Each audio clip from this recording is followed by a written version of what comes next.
Hello there everyone, welcome back to our channel. In today's video, you're going to see how to fix this site can't be reached in Android. So to fix that, let's head over to any browser. And as you can see, if I search something, it is showing the site can't be reached or no internet or like anything.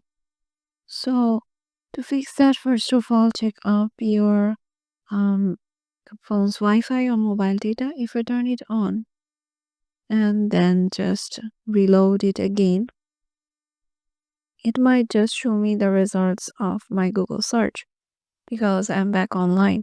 So must check your internet connection, and although sometimes if we are connected to the Wi-Fi, our Wi-Fi may not work or the mobile data may not work. So for that fixes, we have another video too. Make sure to watch that. And then there's another one that you can use is just swipe down, and here you'll find the turn off or icon just right beside the gear icon. If you tap on it, you will find the restart option. Just tap it and your phone will get restarted, and then try to browse your searches again. So yeah, these are the ways with which you can fix this site can't be reached in Android.